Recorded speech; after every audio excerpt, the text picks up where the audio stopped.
વિદ્યાર્થી મિત્રો, આજે આપણે ધોરણ 8 વિષય સામાજિક વિજ્ઞાન પાઠ આપણો છઠ્ઠો મહાત્મા માર્ગ એમાં ચોરી ચોરાની જે હિંસક ઘટના બનેલી એ ઘટના વિશે બરાબર ઉત્તર પ્રદેશનું આ ગોરખપુર નજીક આવેલું ચોરી ચોરા જે ગામ છે ને એક હિંસક ઘટના બની હતી। એ હિંસક ઘટનાનો તમે દ્રશ્ય જોઈ શકો છો કે કોઈ પણ કારણ વગર એમ કહેવાય કે ત્યાં ગોળીબાર કરવામાં આવ્યો હતો। આગળ આપણે એ ઘટના વિશે જોઈશું। ત્યાર પછી કારતૂસો ફૂટી જતા તેઓ બારણા બંધ કરી પોલીસ થાણામાં સંતાઈ ગયા। લોકોએ આ થાણાને આગ લગાડતા 22 પોલીસો મૃત્યુ પામ્યા। અહિંસાના હિમાયતી ગાંધીજી આ પ્રસંગથી ખૂબ દુઃખી થયા। પોતે અહિંસક આંદોલન દ્વારા 1 વર્ષમાં સ્વરાજ્ય અપાવવાની જાહેરાત કરી હતી, પણ પ્રજા અહિંસાનો સિદ્ધાંત યોગ્ય રીતે સમજી ન શકી હોવાથી તેમણે આ આંદોલન બંધ કર્યું। અસહકારનું આંદોલન સમાપ્ત કરીને ગાંધીજીએ ગ્રામીણ વિસ્તારમાં રચનાત્મક કાર્ય કરવા પર ધ્યાન આપ્યું। ભારતીય કમ્યુનિસ્ટ પાર્ટી અને રાષ્ટ્રીય સ્વયંસેવક સંઘ એટલે કે RSS ની સ્થાપના આ સમયની મહત્વપૂર્ણ ઘટનાઓ હતી। હવે એ સમયે એમ કહેવાય કે ગાંધીજીનો જે ઉદ્દેશ હતો કે હિંસા કર્યા વગર આપણે કોઈ આઝાદી સ્વદેશ પાછો આપણે મેળવીશું એ વસ્તુને લોકોએ સમજ્યા નહોતા, જેના કારણે આ ચોરાચોરીની જે હિંસક ઘટના બની એ જોઈ પછી ગાંધીજીએ આ આંદોલનને ત્યાં પૂરું કરી અને આગળ એને દેશ સેવા માટેના કાર્યક્રમો શરૂ કર્યા કે ભારતીયોને RSS ની રાષ્ટ્રીય સ્વયંસેવક સંઘની સ્થાપના કરી કે જેના દ્વારા લોકોને એમ કહેવાય કે રોજગારીને બધું મળી રહે। એ ઉપરાંત લોકોની અંદર ભારતીય કમ્યુનિટી પાર્ટી એની સ્થાપના થાય। બરાબર, આગળ આપણે જોઈએ। ભારતના ભવિષ્યને જો ધ્યાનમાં લઈએ તો આ પક્ષોના વિચારોમાં મોટો તફાવત રહ્યો છે।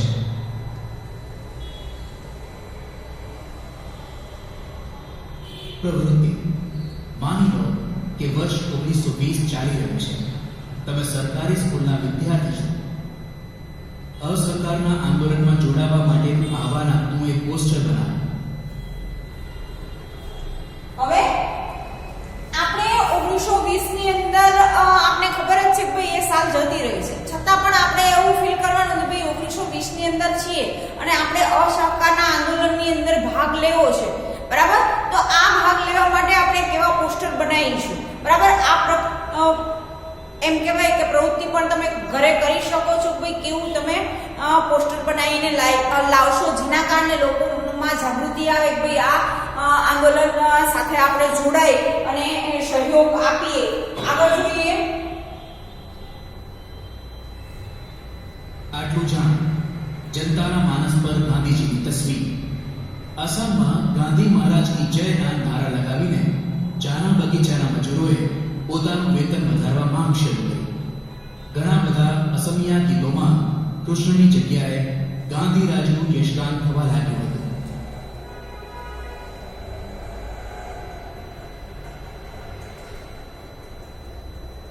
જાણવા જેવું, ગોંડલના રાજા સર ભગવતસિંહજીએ પણ પોતાના રાજ્યમાં રચનાત્મક કાર્યોને વેગ આપ્યો।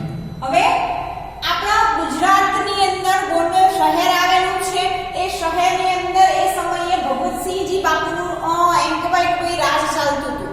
એને પણ ગાંધીજીના વિચારોને અમલ કરી અને રચનાત્મક કાર્યોને વેગ આપ્યા હતા। તો એના વિસ્તારની અંદર સ્કૂલની અંદર રચનાત્મક પ્રવૃત્તિ થવા લાગી, સ્કૂલો ખુલવા લાગી। બરાબર, એમને પોતાના વિસ્તારની અંદર એમ કહેવાય કે અભ્યાસ, રોજગાર એ વસ્તુને મહત્વ આપ્યું, સ્વચ્છતાને મહત્વ આપ્યું। આગળ આપણે જોઈએ।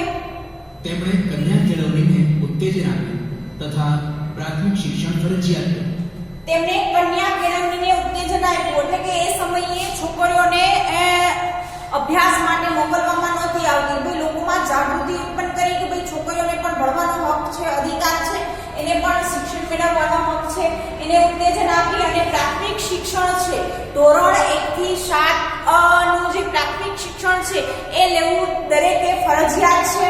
બરાબર, એ સમયની અંદર એમ કહેવાય કે ગોંડલના જે રાજા છે સર ભગવતસિંહે આ વસ્તુ એમ કહેવાય કે પોતાના વિસ્તારની અંદર ફરજિયાત કરી હતી। આગળ જોઈએ। મહારાજા ભગવતસિંહજીએ ગુજરાતી ભાષામાં શબ્દકોશ ભગવત ગોમંડલ રચીને ગુજરાતી ભાષાની મહાન સેવા કરી છે. હવે ગુજરાતી ભાષાની અંદર ભગવતસિંહ બાપુજી એ ગુજરાતી ભાષાનો શબ્દકોશ ભગવત ગોમંડલ નામની એમ કહેવાય કે પુસ્તકની રચના કરેલી, જે ગુજરાતી ભાષા માટે એક મહાન સેવા કહી શકીએ છીએ આપણે. એક મોટો શબ્દકોશ છે ગુજરાતી ભાષાનો.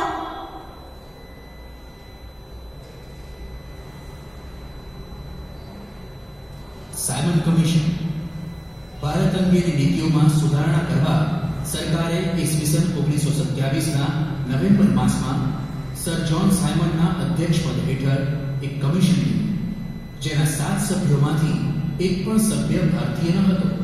હવે સાયમન કમિશનની અંદર સર જ્હોન સાયમને ઈસવીસન 1927માં એમ કહેવાય કે નવેમ્બર ની અંદર સાયમન કમિશનની શરૂઆત કરી, જેમાં 7 સભ્યો હતા.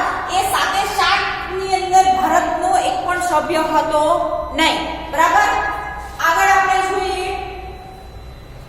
હિન્દી સભ્યો જ હિન્દીઓના પ્રશ્નો સારી રીતે સમજી શકે, પણ સાયમન કમિશનમાં બધા અંગ્રેજ સભ્યો હોવાથી બધા રાજકીય પક્ષોએ તેનો વિરોધ કર્યો. હવે આ સાયમન કમિશનની અંદર 7 સભ્યો હતા. એ અંગ્રેજ અમલદારો હતા. અંગ્રેજી ભાષા જે સમજી શકે એવા હતા. હિન્દી ભાષા સમજી શકે એવા એક પણ વ્યક્તિ ન હોવાના કારણે એમ કહેવાય કે આ સાયમન કમિશનનો એ સમયે વિરોધ કરવામાં આવ્યો. ઠેર ઠેર જગ્યા ઉપર આપણે કહીએ તો ભાઈ હિન્દી લોકોએ આ વસ્તુનો વિરોધ કરી અને સાયમન કમિશનનો વિરોધ દર્શાવ્યો. આગળ જોઈએ. જે દિવસે તેના સભ્યોનું મુંબઈ બંદરે આગમન થયું તે દિવસે સાયમન ગો બેક લખેલા વાવટા ફરકાવવામાં આવ્યા. હવે જે દિવસે એમ કહેવાય કે સાયમન કમિશનના સભ્યોએ મુંબઈ બંદરે પગ મૂક્યો, એ જ દિવસે એમ કહેવાય કે સાયમન ગો બેક જેવા ચાર્ટો લઈ અને ત્યાં આપણા ભારતના જેટલા પણ લોકો હતા એ લોકોએ એ વસ્તુનો વિરોધ કરી અને વાવટા ફરકાવેલા, એટલે કે ભાઈ ધ્વજો ફરકાવીને એ વસ્તુનો પણ વિરોધ કરેલો આપણે જોવા મળે છે મુંબઈ બંદર ઉપર જ. બરાબર. એ લોકો જ્યારે પણ એમ કે આવ્યા એ જ સમયે સામે લોકોએ વિરોધ પ્રદર્શન કરી અને હુલ્લડ કાઢી અને એ લોકોનો વિરોધ કરેલો આપણે જોવા મળે છે. આગળ જોઈએ. સમગ્ર દેશમાં હડતાલો, સભાઓ તથા સરઘસો કાઢી તેનો વિરોધ કરવામાં આવ્યો. લાહોરમાં નીકળેલા એક સરઘસ ઉપર લાઠીચાર્જ થયો. હવે તમે જો આખા ભારતની અંદર ઠેર ઠેર જગ્યાએ સભા, સરઘસ અને હુલ્લડ દ્વારા એમ કહેવાય કે આ સાયમન કમિશન એક્ટનો વિરોધ કરવામાં આવ્યો. લોકો એમ કહેવાય કે લાહોરની અંદર એમ કહેવાય કે એ લોકો ઉપર અંગ્રેજો દ્વારા તમે ચિત્રની અંદર જોઈ શકો છો કે ભાઈ લાઠી માર કરવામાં આવ્યો. આગળ આપણે જોઈએ. જેમાં લાલા લજપત રાય ઉપર લાઠીચાર્જ થતા તેઓ ઈજા પામ્યા. હવે એ સમયે લાહોરની અંદર લાલા લજપત રાય પણ હતા. લાલા લજપત રાય ઉપર એમ કહેવાય કે લાઠી ચાર્જ હોવાના કારણે એને ગંભીર ઈજા થાય છે માથા ઉપર અને એ એમ કહેવાય કે એ સમયે મૃત્યુ પામે છે. થોડા દિવસ બાદ તેઓ મૃત્યુ પામ્યા. ચર્ચા. અહીં આપેલા મુદ્દાઓ પર ચર્ચા કરો. સ્થાનિક કક્ષાએ થયેલા કોઈ નિર્ણયના વિરોધ પ્રદર્શનના કારણો અને ઉપાય. શાંત. હવે તમે સ્કૂલની અંદર અથવા તો ભાઈ આપણે કોઈ પણ જગ્યાએ એમ કહેવાય કે આવા ઘણા બધા મુદ્દાઓ છે કે એ મુદ્દા ઉપર આપણે ચર્ચા વિચારણા કરી શકીએ છીએ. એમાં ખાસ કરીને ભાઈ સ્થાનિક કક્ષાએ કોઈ પણ નિર્ણય લેવાયો હોય, તમે જે જગ્યાએ રહો છો એ જગ્યાએ કોઈ એવો નિર્ણય લીધેલો હોય કે જે નિર્ણયથી ઘણું બધું નુકસાન થતું હોય અને ફાયદો ઓછો થતો હોય તો ભાઈ એના વિશે પણ તમે ચર્ચા વિચારણા કરી અને પ્રદર્શન અને વિરોધ કરી શકો છો. બરાબર. પછી શાંતિથી વિરોધ અને હિંસક વિરોધના લાભાલાભ કેટલા છે. કોઈ શાંતિથી કોઈ પણ પ્રશ્ન છે, મેં તમને પહેલા જ કીધું કે શાંતિથી કોઈ પણ સમસ્યાનો આપણે સમાધાન ગોતીશું તો ભાઈ એની અંદર આપણે લાભ વધારે થશે અને ગેરલાભ ઓછો થશે. કોઈ પણ પરિસ્થિતિ હોય તો ભાઈ આપણે એ પરિસ્થિતિનો શાંતિથી સામનો કરવો જોઈએ. જો તમે એ વસ્તુ નહીં કરો તો આપણે ખબર જ છે કે ભાઈ હિંસક પ્રવૃત્તિ અપનાવીશું તો એની અંદર જેટલું એ પક્ષને નુકસાન થશે એટલું જ ભાઈ આપણે પણ નુકસાન થઈ શકે છે, બરાબર. બે પરિસ્થિતિ એમ કહેવાય કે બની શકે છે.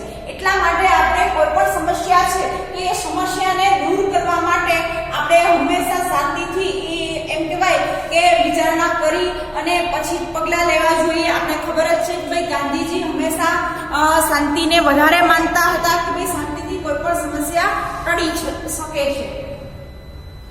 શાંત વિરોધ અને હિંસક વિરોધના લાભાલાભ.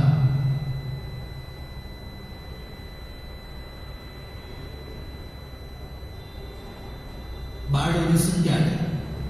સરકારે ઈસવીસન 1927માં બારડોલી તાલુકાના મહેસૂલમાં 22% જેટલો વધારો કર્યો. હવે જેવો એમ કહેવાય કે બારડોલી આપણા ગુજરાત રાજ્યનું એક શહેર છે. એ રાજ્યની અંદર પણ એમ કહેવાય કે બારડોલી સત્યાગ્રહ થયેલો આપણે જોવા મળેલો છે. એનું નેતૃત્વ પણ આપણે જોઈએ તો વલ્લભભાઈ પટેલે કરેલું હતું, બરાબર. બારડોલીની અંદર સત્યાગ્રહ કરી અને અંગ્રેજો સામે વિરોધ પ્રદર્શન થયેલો આપણે જોવા મળે છે. જોઈએ આગળ. બારડોલી તાલુકાની ખેડૂત પરિષદે મહેસૂલ વધારાના વિરોધમાં વધારાનો મહેસૂલ ન ભરવાનો ઠરાવ કર્યો. હવે બારડોલી તાલુકાના જેટલા પણ ખેડૂતો હતા, આપણે ખબર જ છે કે ભાઈ સરદાર વલ્લભભાઈ પટેલ એક ખેડૂત પરિવારની અંદરથી આવે છે. તો એ સમયે સરદાર વલ્લભભાઈ પટેલે જે મહેસૂલ ઉઘરાવવામાં આવતો હતો એ મહેસૂલની અંદર એમ કહેવાય કે વધારાનો એક પણ મહેસૂલ નહીં ભરીએ એ ઠરાવ કરેલો સત્યાગ્રહની અંદર, બારડોલી સત્યાગ્રહની અંદર. ઈસવીસન 1928માં ખેડૂતોએ સત્યાગ્રહ કરવાનું નક્કી કર્યું. હવે કઈ સાલની અંદર? તો 1928ની અંદર ખેડૂતોએ સત્યાગ્રહ કરવાનું નક્કી કર્યું હતું. ભાઈ આ દિવસે અમે સત્યાગ્રહ કરીશું, રેલી કાઢીશું, વિરોધ કરીશું, નારાઓ લગાવીશું. વલ્લભભાઈએ આ આંદોલનની આગેવાની સ્વીકારી. રવિશંકર મહારાજ અને જુગતરામ દવે જેવા કાર્યકર્તાઓની મદદ મળી. હવે વલ્લભભાઈ પટેલને એમ કહેવાય કે આગેવાની સ્વીકારી હતી. એમાં બે એવા વ્યક્તિઓનો સહકાર પણ સાથે મળ્યો, બરાબર. આ વસ્તુથી એમ કહેવાય કે બારડોલીનો સત્યાગ્રહ સફળ થયેલો આપણે જોવા મળે છે. વલ્લભભાઈના જુસ્સાદાર ભાષણોથી ખેડૂતોમાં હિંમત આવી. અંતે અંગ્રેજ સરકારે વલ્લભભાઈ અને ખેડૂતોના પ્રતિનિધિઓની હાજરીમાં ન્યાયપૂર્ણ મહેસૂલ નક્કી કર્યો. હવે અંગ્રેજ સરકારે એમ કહેવાય કે વલ્લભભાઈ અને ખેડૂતોને આ પ્રતિનિધિઓની સામે જ એમ કહેવાય કે મહેસૂલ નક્કી કર્યું, બરાબર. તો આ વસ્તુ ક્યારે શક્ય બની કે જ્યારે એમ કહેવાય વલ્લભભાઈ પટેલ દ્વારા ખેડૂતોને ભાઈ એ વસ્તુ સમજાવવામાં આવી કે જે પણ આપણે મહેસૂલ ભરીએ છીએ આપણે જેટલો ભરવાનો થાય છે એના કરતાં વધારે ભરવાની બિલકુલ જરૂર છે નહીં, બરાબર. એ વસ્તુ જ્યારે એમ કહેવાય કે ખેડૂતોને સમજાય તો જ એ લોકો ભાઈ આ સત્યાગ્રહની અંદર સાથ આપ્યો અને એ સત્યાગ્રહની અંદર એમ કહેવાય કે ખેડૂતોના પ્રતિનિધિ અને ન્યાય મહેસૂલ અધિકારી જે હતા એની સામે બેસીને જ કોઈ મહેસૂલ નક્કી કરવામાં આવેલો આપણે જોવા મળે છે.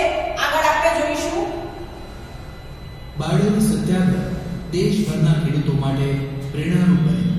હવે આ જે સત્યાગ્રહ બનેલો એ સત્યાગ્રહ ભારતના આખા ભારત દેશની અંદર એમ કહેવાય કે પ્રેરણારૂપ બનેલો હતો.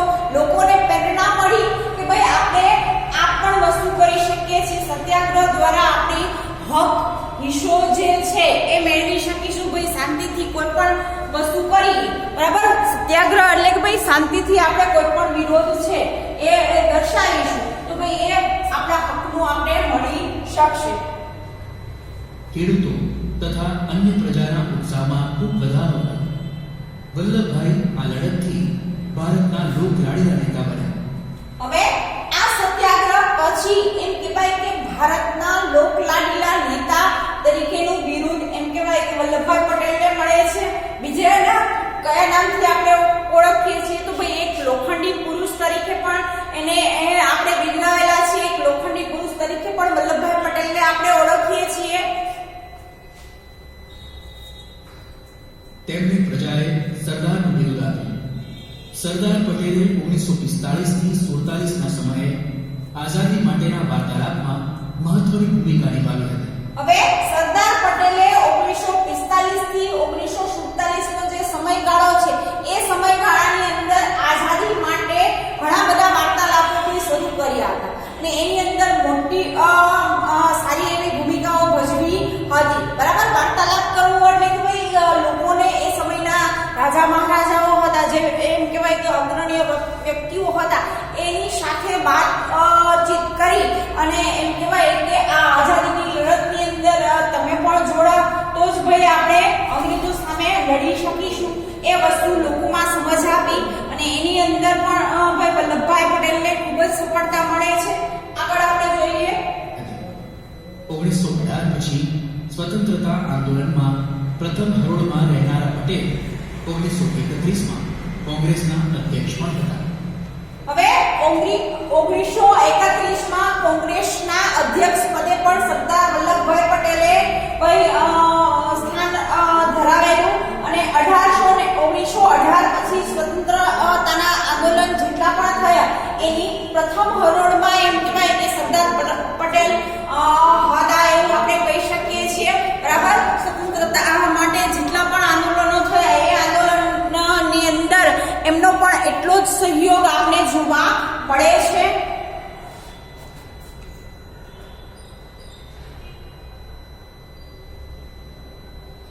આટલું જાણ આપના શબ્દની શક્તિ.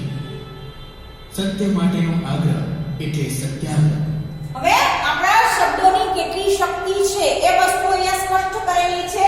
સત્ય માટે આગ્રહ એટલે કે ભાઈ સત્યાગ્રહ. બરાબર, આ શબ્દનો અર્થ આપેલો છે. બ્રિટિશ સત્તાને એનો એવો અનુભવ થયો કે 20મી સદીથી સત્યાગ્રહ શબ્દને અંગ્રેજી ભાષામાં સમાવી લેવાયો. અંગ્રેજી ભાષીને આ શબ્દનો અર્થ સમજાવવો નથી પડતો. સત્તાના દુરુપયોગની સામે આ એક નૈતિક આંદોલન છે. હવે સત્તા આ ઉપર જે લોકો છે, હવે સત્યાગ્રહ શબ્દ છે એ એમ કહેવાય કે અંગ્રેજી ડિક્શનરીની અંદર એ શબ્દ એ સમયે ભાઈ સમાવી લીધો હતો. સત્યાગ્રહ એટલે કે જે સત્તા ઉપર છે એ સત્તા ઉપર રહેનારા લોકો સામે ભાઈ પોતાના હક માટે લડવા, આની જે લડત છે એને ભાઈ આપણે સત્યાગ્રહ તરીકે ઓળખીએ છીએ. વિદેશમાં માર્ટિન લ્યુથર કિંગ અને નેલ્સન મંડેલા પર આ પદ્ધતિની ખાસ અસર પડી. હવે વિદેશની અંદર માર્ટિન લ્યુથર કિંગ અને નેલ્સન મંડેલા બે નામના જે વ્યક્તિઓ છે એની એમ કહેવાય કે આ સત્યાગ્રહ શબ્દની ખૂબ જ મોટી અસર થયેલી આપણે જોવા મળે છે. વિશ્વના કોઈ પણ ભાગમાં આ પ્રકારના આંદોલન માટે સત્યાગ્રહ શબ્દ વાપરી શકાય છે. આ શબ્દ આજે આંતરરાષ્ટ્રીય બની ચૂક્યો છે. આ સત્યાગ્રહ શબ્દ છે અત્યારે આપણો આંતરરાષ્ટ્રીય શબ્દ બની ચૂક્યો છે. બરાબર, આ શબ્દનો આપણે કોઈ પણ જગ્યાએ એમ કહેવાય કે આંતરરાષ્ટ્રીય શબ્દ છે કે દુનિયામાં કોઈ પણ જગ્યાએ આ શબ્દનો ઉપયોગ કરે છે.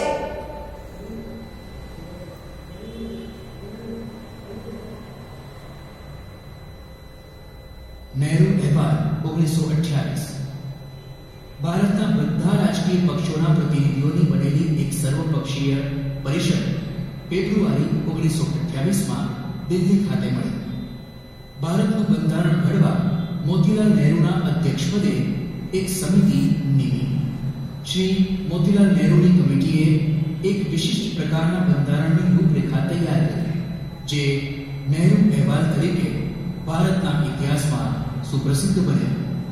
પરંતુ સરકારે આ અહેવાલની ભલામણનો અસ્વીકાર કર્યો.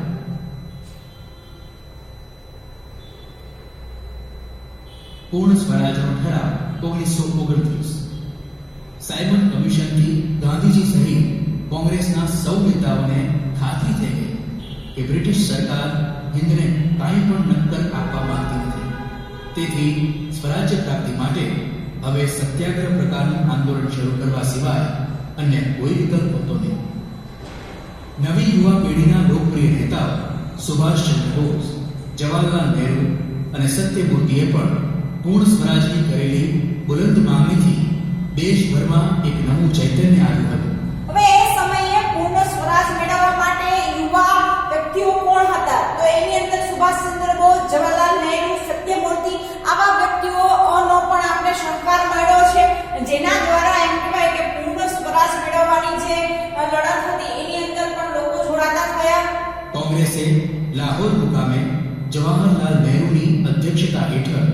અધિવેશન બોલાવ્યું. કોંગ્રેસે પણ પૂર્ણ સ્વરાજ્યની માંગણી કરી. 31 ડિસેમ્બર 1929 ના રોજ મધ્યરાત્રિએ રાવી નદીને કિનારે વંદે માતરમ અને ઇન્કલાબ જિંદાબાદના સૂત્રોચ્ચાર સાથે ત્રિરંગો ધ્વજ લહેરાવાયો અને સૌ કાર્યકરોએ પણ સ્વરાજ માટેની પ્રતિજ્ઞા લીધી. સાથે કોંગ્રેસે એવું એલાન કર્યું કે 26મી જાન્યુઆરીનો દિવસ સમગ્ર ભારતમાં સ્વતંત્રતા દિવસના રૂપમાં મનાવવામાં આવે. તે દિવસથી 26મી જાન્યુઆરી 1930 નો દિવસ આપણા સૌને માટે કાયમી યાદગીરી રૂપ બની ગયો છે. તે દિવસે કોંગ્રેસે સ્વતંત્રતાના સોગંદ લીધા અને આપણા બંધારણના અમલ દ્વારા પ્રજાસત્તાક દિન રૂપે ઇતિહાસમાં અમર બનાવ્યો છે. આટલું જાણ મહાત્મા ગાંધીજી 1924માં બેલગામ કોંગ્રેસ અધિવેશનમાં એક વખત પ્રમુખ બન્યા હતા.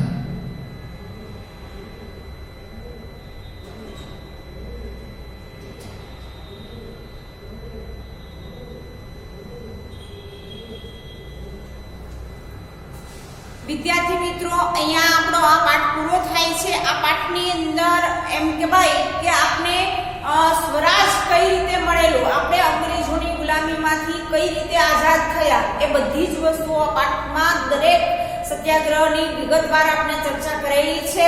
બરાબર.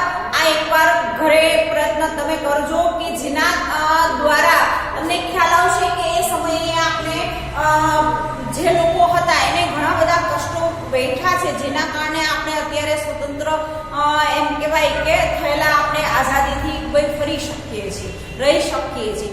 એ આ બધા વ્યક્તિઓ મહાન આપણે જોયા, ઘણા બધા વ્યક્તિઓ નો ફાળો છે આની અંદર. બરાબર. ઘણા બધા સત્યાગ્રહ થયેલા હતા જેના દ્વારા આપણે સ્વતંત્રતા મળેલી છે. બરાબર. અહીંયા આપણો આ પાઠ પૂર્ણ થાય છે. આ પાઠના પ્રશ્નોની ચર્ચા આપણે આગળના વિડીયોની અંદર કરીશું. વિદ્યાર્થી મિત્રો, આ વિડીયોની અંદર અહીંયા સુધી. નમસ્તે.